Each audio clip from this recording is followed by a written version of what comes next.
You ready to join me with some more vintage White Dwarfs? Excellent. Let's get on with it then. Alrighty then. So for starters, we have White Dwarf 81, September 1986, with a cover that definitely isn't going to prompt anybody to write in talking about sexualization of women in gaming, female appropriate armor, whatever else. They're just asking for it, aren't they? Just asking for it. Here we have Paul Cockburn as editor, and his new team. We've got some paranoia scenario, a RuneQuest scenario, an Star Trek Enterprise adventure game, and Ghost Toasties, a Ghostbusters adventure, which of course is entertaining in its kind of silliness. Here we have a review of Lorien and the Halls of the Elven Smiths, the MERP setting, which it seems is very good. I need to track down some of these MERP books. I know they're very expensive at the moment. There might be PDFs around. They always get a good review. Apparently the background is very nicely written on them. Thrud's Nemesis hires a private eye to track down her nemesis, Thrud.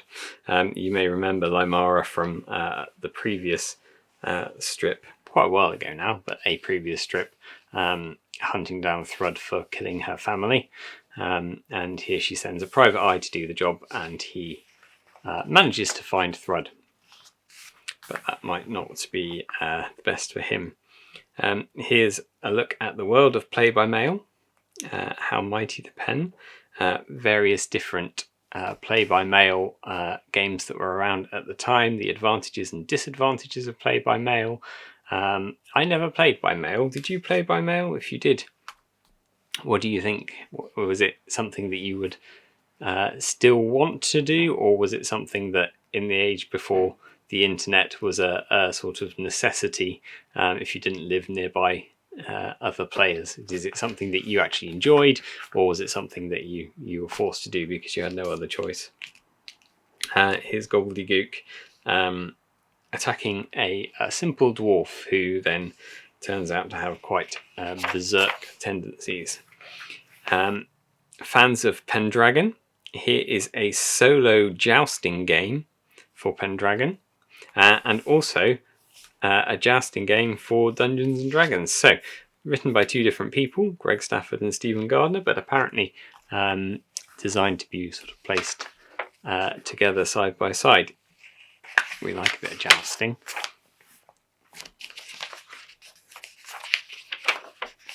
Look through these. Here's that time-travelling game again, the next instalment of the time-travelling game. If you were playing this with two different sets of adventurers, I think that you would find the first part of the game very tedious for the modern players, or possibly very tedious for the modern players, and the second part of the game very tedious indeed for the ancient players. There are things for them to do. They have to get to a certain point at a certain time to be fair, but the main storyline very much plays out. Ancient players in part 1 and modern players in part 2. But there you go. Sorry, do I mean that? What I mean is ancient world in part 1 and modern world in part 2. That's what I should be saying. So, in actual fact, the ancient players, because they time travel and come into the modern world, at that point, then the game becomes about them doing their thing in the modern world. So, in actual fact, it's probably more interesting all the way through for the ancient players than it is for the modern players. But there you go. Brian Lumley's The Sorcerer's Book is a short story. And here is where it gets really fun. Here is a paranoia scenario. I do love a good paranoia scenario. And this one, the computer horror real action show, all new, is very much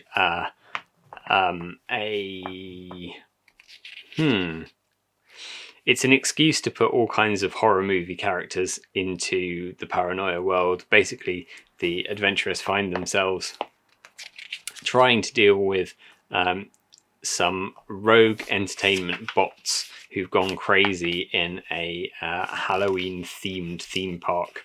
And it's absolutely as crazy and lethal and weird as you would expect it to be. Excellent fun. And maybe Halloween's coming up. Maybe that's a good one shot for you to try out if you're running anything for your friends on Halloween.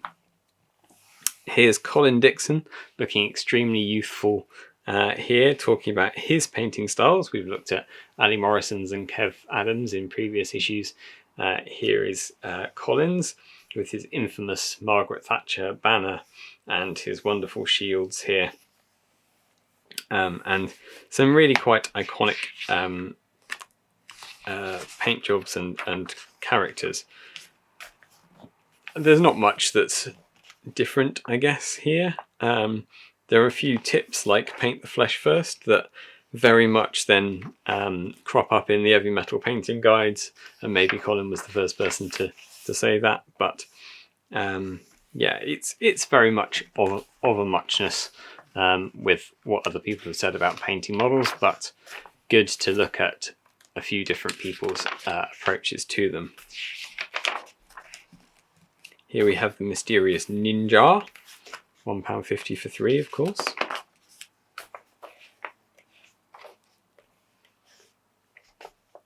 Citadel's latest includes the Lord of the Rings, Ogres, the wonderful C-Series Snotlings, some Paladins, including the guy with the lantern, who's one of my favourites, the Inconvenienced Dwarf, Strontium Dog models, Goblin Wolf Riders, with some of the best wolves ever, I think, in my opinion. Hard to beat those old wolves. Since we've had a time-travelling adventure, here is a bit more of a conversation about using time travel in games, what to do with the inevitable paradoxes and altering of timelines and things, ways to deal with that in different ways. Here's the classic range of Chaos Warriors with, of course, Slambo up the top there.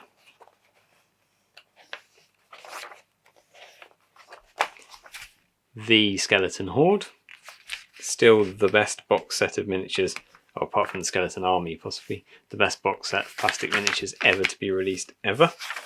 And I don't have many, I would like some more. There you go. And the Warlock of Firetop Mountain there, the board game with Dave Andrews' wonderful colour board art there, celebrating the fighting fantasy book of the same name. So there we go, not a huge amount of actual content in this month's issue, but still a few things that are of interest to pick over. So we're going to go right ahead now, and we're going to look at White Dwarf 141. This is September 1991. Got Eldar and some very shiny orcs on the front cover. We've got the release of the Space Hulk Campaigns book, which collates all of the White Dwarf Space Hulk articles previously. We've got the release of the 4 starter games, Mighty Warriors, Crunch, Ultramarines, and of course Space Fleet, which we have been covering in depth, and I think there's quite a lot more in this issue as well.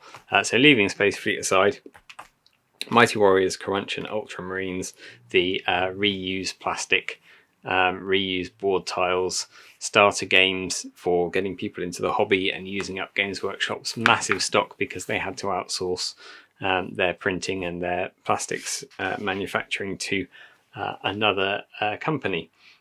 Dragon Masters we've got coming out, and then 2 more compilations for Warhammer Fantasy Roleplay. And now, as of last issue, Simon Forrest has handed over the task of compiling and editing White Dwarf to Robin Dews. There's the official handover given, and Robin is now taking the letters for requests and so forth. Here's the introduction to Space Marine, that new game which revises the previous Adeptus Titanicus and Space Marine rules and brings everything together into one neat little box with the cool artwork there. And an iconic, I'm saying that a lot this week, an iconic Warhammer army. This is Mike McVeigh's Wood Elf army. Another army, along with Andy Chambers' Skaven army, that was very much responsible for my love of painting certain models around this time. Originally, I believed that these models were the ones that were used in the Wood Elf Battle Report in issue 190. I think looking at these next to the photos in that battle report, they actually aren't, although they might have used the Eagle Rider conversion, which we're going to see a bit later on. I don't think they are these figures, but they are obviously very heavily influenced by them. That green and white and red patterning on the spears and the archers, and these wonderful war dancers, which maybe these are in that battle report as well, but it does say in the battle report that the miniatures belong to the guy who was playing the battle, so he may just have very heavily based them on Mike McVeigh's paint jobs here. But obviously it's a very different style of painting. It's very much what we would expect from Mike McVeigh, although perhaps the blending is not quite as crisp or as bright as we would have seen even on the War Dancers here. He does say that he's painting the units very quickly, so they're basically base coated and black lined, but even on the models that he's spending more time on here, like the War Dancers, you've got the very intricate leg patterning and war paint and things going on here, so there's some very precision work, but the blending doesn't go quite up as highlighted or as crisp as we would see him doing in later heavy metal. Obviously still sort of working on his technique at this point, but this Eagle Rider is something very iconic. There you go, there's that word again. It is absolutely what you think of when you think of, or what I think of anyway when I think of Wood Elf armies, is this glam from the Scarlox Archer set on a great eagle with his feathers and the kind of American First Nations kind of look to it, alongside the kind of Celtic stuff. Somebody here obviously thought this banner was worth chopping out to use on their army, so hopefully whoever had this White Dwarf before me also thought that was a cool army and got some use out of that banner. Here's what's on at Games Day 91. And here is some Marauder Dwarfs, a Marauder Dwarf army special. Particularly significant at this time, given that these pikemen were on, or have just been re-released by Games Workshop. You certainly couldn't get this entire army for £90 now. I don't think you could even get this unit. They seem to be very expensive, which is weird given how affordable the Marauder Giant was in the last made-to-order release. These now getting a block even this size of those pikemen is going to be fiendishly expensive. Seems a bit weird to me, but there you go. And of course this classic siege cannon, which I had as a kid and really regret letting go because it's a beautiful model and I haven't been able to get hold of a replacement for it, but I will at some point. That stayed in production for a very long time. And here is a battle report. Now this is significant because this is the first 40k battle report to appear in White Dwarf. The previous epic battle report there was, and then there was Robin Dew's big Warhammer battle report a while previous to that. But if you check out the Film Deg videos, which are really cool, by the way. And I have said it before, but you should definitely check out those interviews. The one with Robin Dews, he talks about how he really wanted battle reports to be a staple in White Dwarf, and so he was really pushing for one battle report in every issue, and that was a really big ask for the White Dwarf team. The other members of the team who are responsible for these battle reports have said just how much work it was producing the battle reports, taking all of the intricate notes, drawing the maps, retaking all the photographs. Yeah, a huge amount of work. But for people who love the game, I'm sure that pouring through these battle reports, it really gives you a sense of how the game plays, and that's really important for people who are coming to this having not played a game before, to be able to look at it and see exactly how a game goes down. I was more interested in the photos and the iconography because I'm not particularly interested in the game, or I like playing the game, but I don't like it as much as I like painting and sculpting and modelling. So yeah, so the battle reports textually were never that interesting to me, but I did like looking at the photos, because quite often you'd see they'd be the models from the studio cabinets, of course, because they have to be really nicely painted, but you'd see them from angles that were different to seeing them in the heavy metal pages. So it was always good to see what the models looked like from different angles. Here are some of the finalists from Golden Demon 91 with that kind of desaturated look, which I've talked about previously as being something that really attracts me, which is interesting because we are very much coming into the red era. Here you can see all of the photos of the studio miniatures. They're really bright, really vibrant. The Golden Demon hasn't quite caught up to that style yet. They're still the earlier style of using, well, possibly not quite pastel shades. That's how they look in the photos anyway. I'm sure these models were a lot more brighter, good grammar. They were a lot brighter in actual life, but yeah, they still, we're looking at texture and we're looking at quite sort of muted colours in these. I love this. This is something that I still plan to do with my Goth Rockers and my Orc Battle Wagon. I just haven't got around to doing it yet. And then we're in Space Fleet again. Still lots more to talk about with Space Fleet, but only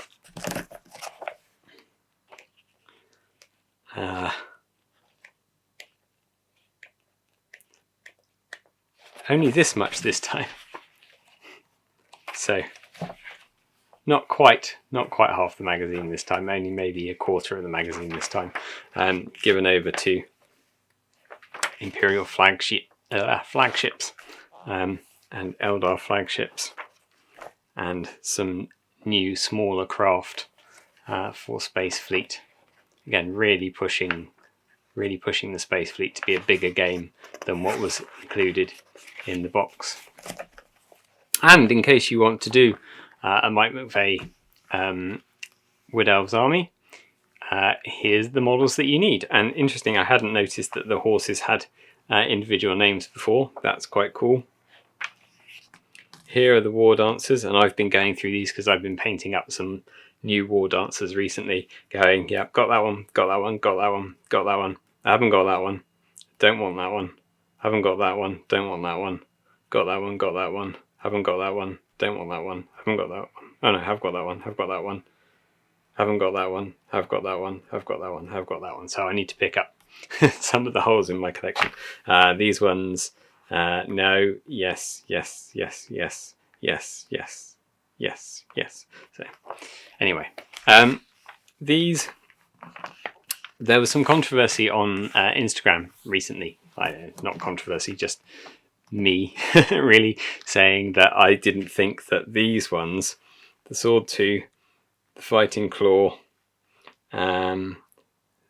possibly this one here, sword 4, and possibly this one down here, the double-handed sword, but definitely these two, the fighting claw and sword 2, they are very different model-wise from the rest of them. If you look at the anatomy, it's very different. If you look at the style of the face sculpting, it's very different. You look at the weapons, they're quite different. The way that the belts are done is quite different. I think these are Ali Morrison sculpts, not Jez Goodwin sculpts. These catalogue pages don't credit a sculptor, but the painted page credits this just as Jez Goodwin, but these to me don't look like Jez Goodwin sculpts. So I don't know. Maybe you know different. Maybe they are Jez Goodwin sculpts who's just having an off day on that time. But some of these as well. So a lot of these do look like Jez Goodwin sculpts, but then some of these spear guys and this kind of Elvis looking sword dude here just doesn't quite read as a Jez sculpt to me. Anyway, not necessarily relevant. And then here we've got this Imperial Navy set of figures. That is definitely Jez Goodwin concept art. It says so down here. Cool concepts from Jez Goodwin's. And then on the back here we've got the Eldar versus the Blood Angels, as opposed to the Eldar versus the Orcs. So there we go. 2 more White Dwarf issues. Hope you've enjoyed that quick flick through. Join me next week for another one.